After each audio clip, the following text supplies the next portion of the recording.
We have been meditating on the theme of the bread of life for several Sundays.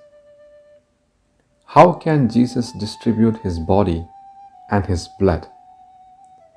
The answer is hidden in the way we understand God's great love for us. When we receive the body and the blood of Christ, we encounter Christ who comes to reside in us. We can only wonder how our great God can make himself so small for us. This painful breaking of Jesus' body is also a sign of his great love. What is hidden in the Eucharist is the love of God for us. Through this Eucharist, we are joined into the life of Christ. This is a hard saying. Who can listen to it? Was the reaction of some people to Jesus. It is true even today that many do not understand the meaning of the Eucharist.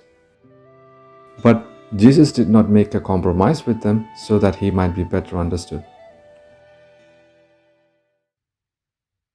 Many of Jesus' disciples who were listening said, "This saying is hard.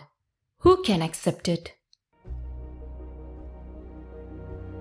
From the Gospel according to John, chapter 6, verses 60 to 69.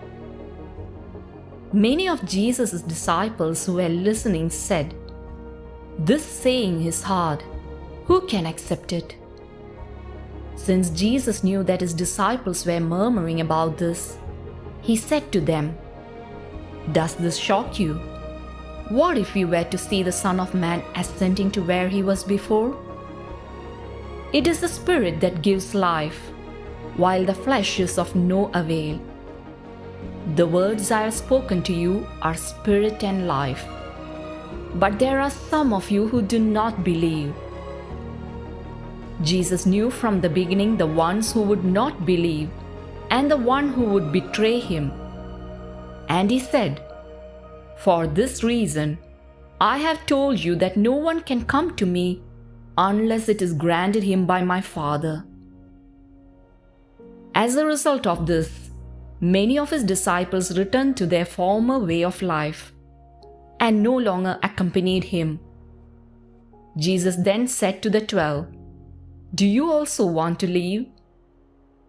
Simon Peter answered him, "Master, to whom shall we go? You have the words of eternal life. We have come to believe and are convinced that you are the Holy One of God."